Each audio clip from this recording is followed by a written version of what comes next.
आज सिवान जिला के दरौंदा थाना क्षेत्र के ढेबर गांव के 3 लोगों की जहरीली शराब के कारण मृत्यु हो गई थी, जिनके परिवारों से लोक जनशक्ति पार्टी रामविलास के राष्ट्रीय अध्यक्ष आदरणीय चिराग पासवान जी और सिवान जिले के जिला अध्यक्ष मान्यवर महादेव पासवान जी भी मिले और संवेदना और दुख भी जताया और बिहार में शराबबंदी के बावजूद जहरीली शराब के कारण हो रहे मौत से मौजूदा सरकार पर भी सवाल उठाया। आइए सुनते हैं उन्होंने क्या कहा।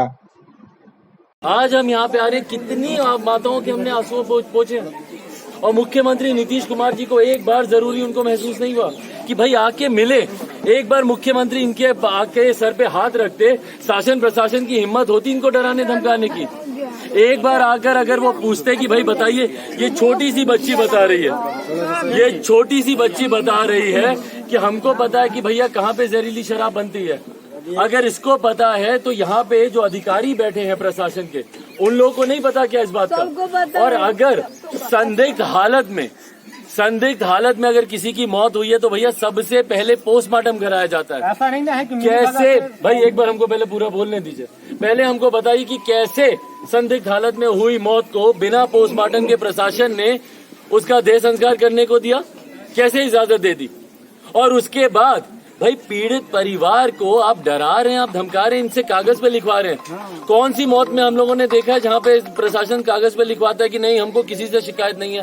भाई आप लोग कुछ छुपा रहे हैं तभी ना आप लिखवा रहे हैं, आपके मन में खोट है इसीलिए आप लिखवा रहे हैं। मैं मुख्यमंत्री नीतीश कुमार जी से मांग करता हूँ कि पहले जितने दोषी अधिकारी हैं, जितने थाना के लोग हैं और एसपी साहब भी इसमें संज्ञान लें, जितने लोग यहाँ पर हैं उनके ऊपर कार्रवाई हो जिन्होंने लीपापोती करने का काम किया है, जिन लोगों ने दबाव में डालकर इन लोगों से लिखवाने का काम किया है, पहले तो उन लोगों पे कार्रवाई हो, सुरक्षा मुहैया कराई जाए परिवार के लोगों को।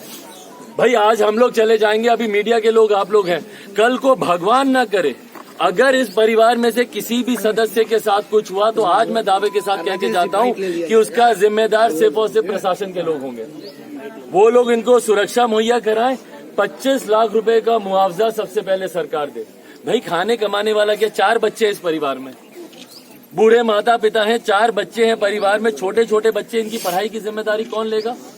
25 लाख रुपए का मुआवजा परिवारों को दिया जाए। यहाँ पे देख लीजिए, तीनों बच्चियां हैं, तीनों महिलाएं हैं यहाँ पे, एक बूढ़ी दादी है यहाँ पे, कौन देखेगा इनका पालन पोषण करेगा। खाने कमाने वाला व्यक्ति भाई मानवता का भी आधार बनता है, इंसानियत का भी आधार बनता है। मुख्यमंत्री जी ये कोई पाकिस्तान से आए हुए लोग नहीं है, आप ही के ही बिहार के लोग हैं ये। इनको मुआवजा दें, संभव हो बच्चों के रोजगार का, बच्चों की पढ़ाई का इंतजाम करें, सरकारी स्कूल में इनकी व्यवस्था करवाएं। नहीं करवाएंगे तो भैया हम लोग तो करेंगे ही।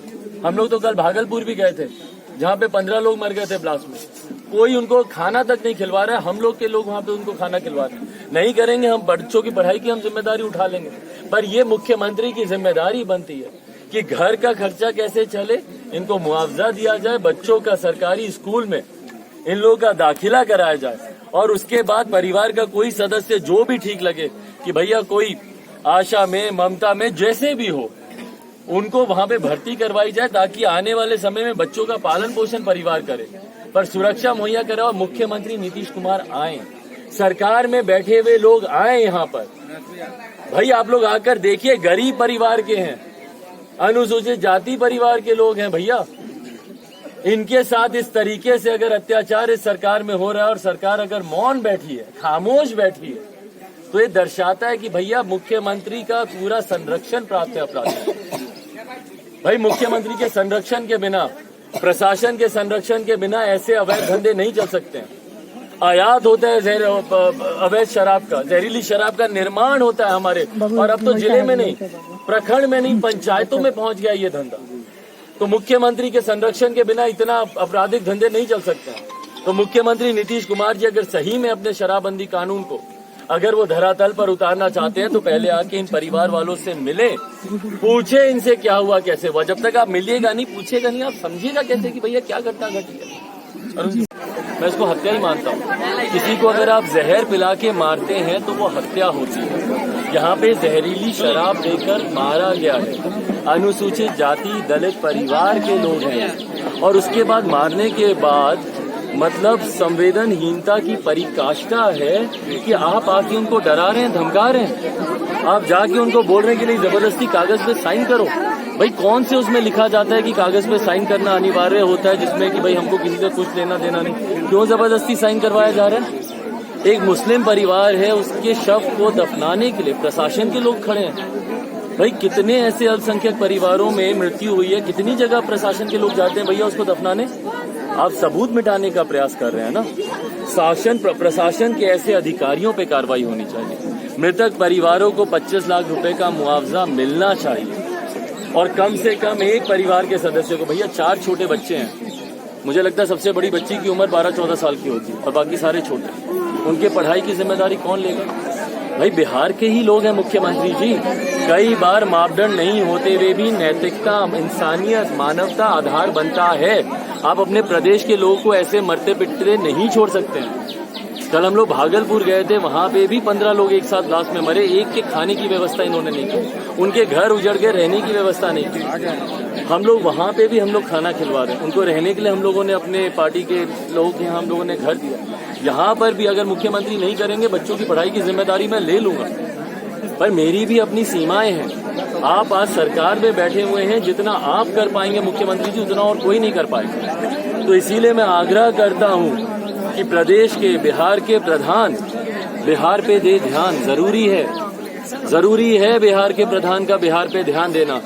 एक मृतक परिवार, एक ऐसी घटना मुझे बता दीजिए जहाँ पे मुख्यमंत्री नीतीश कुमार गए हों। कैमरे तो आपके हर एक जगह रहते हैं। एक तस्वीर दिखा दीजिए जहाँ पे किसी महिला के वो आंसू पोंछते हुए। क्या कारण है कि सर नहीं जा पाते हैं? आपको क्या लग रहा है? उनको फर्क नहीं पड़ता भाई, मैं लिख के देता हूँ। आज चुनाव घोषित कर दीजिए, अगले दिन भागे में आएंगे।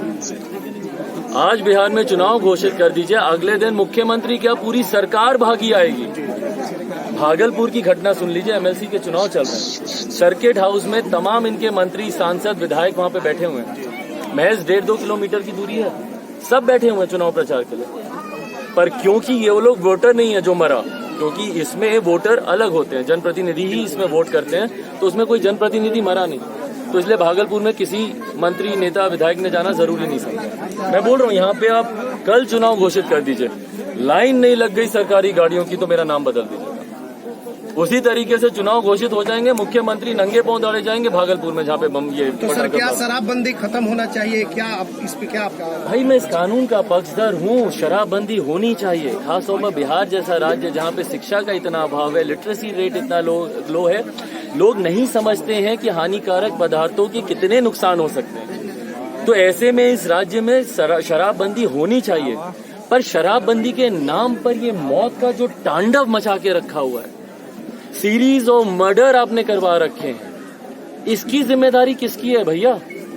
कौन जिम्मेदारी लेगा? कितनी और मौतों का इंतजार करेंगे मुख्यमंत्री नीतीश कुमार जी अपने एक अनन्य मार्ग से निकलने के लिए? सर ये माना जाए कि मुआवजा भी आपके द्वारा हो गई है। जितना सरकारी राजस्व नहीं आता था, रेवेन्यू नहीं आता था जब शराब खुली थी, उससे ज्यादा राजस्व ब्लैक मार्केट में आ रहा है। अब ये कौन सी पार्टी में या किस नेता की जेब में जा रहा है? भाई जांच का विषय है। हम लोग की जब सरकार आएगी, हम लोग यकीनन इस पे जांच करवाएंगे कि भैया जो पैरेलल इकोनॉमी खड़ी हुई है, तस्कर खड़े कर दिए हैं। एक अधिकारी मिल रहा है, आयात होता है दूसरे प्रदेशों से, अवैध शराब का निर्माण होता है। बच्ची बता रही है भैया सामने, कहाँ पे, कौन सी जगह पर पुलिस नहीं जाएगी वहाँ पे। क्यों? क्योंकि महीना नहीं हफ्ता बंधा हुआ है, सीधा जेब में। सर मृतक के घर के बगल में ही मृतकों के परिवार ने कहा है कि शराब मिलती है, बिकता है। पुलिस आज तक पकड़ नहीं पाई। सर एसपी साहब से क्या आप निवेदन करेंगे? भाई पुलिस कभी नहीं पकड़ेगी, एसपी साहब क्या कर लेंगे भैया? पटना से जिनको ऑर्डर आ रहे हैं, नहीं लेना चाहिए। अरे पटना से जिनको, एसपी के मंत्री कौन है? हमारे प्रदेश के मुख्यमंत्री, गृह मंत्री भी तो हैं। दुर्भाग्य की बात है हमारे प्रदेश के लिए कि वो हमारे प्रदेश के गृह मंत्री भी हैं। उन्हीं के दिशा निर्देश पे एसपी साहब काम करेंगे। क्या कर लेंगे वो? अगर मुख्यमंत्री बोलेंगे भैया किसी तस्कर को नहीं पकड़ना, हम अगला चुनाव कैसे लड़ेंगे? अवैध शराब को नहीं, 100 बसें आने देना वहां से, गाड़ियां भर भर के, फिर उसके बाद एक पकड़ लेना, फिर अगली 100 जाने देना, फिर एक पकड़ लेना। भाई सबको पता है क्या नेक्सस काम कर। परिवार के लिए सर आपके द्वारा क्या कुछ सहयोग किया गया और क्या आगे किया जाएगा? भाई मेरी सीमाएं है, उसमें रहकर जितना होगा आर्थिक मदद मैं अपनी तरफ से की है, करूंगा। चलिए धन्यवाद सर।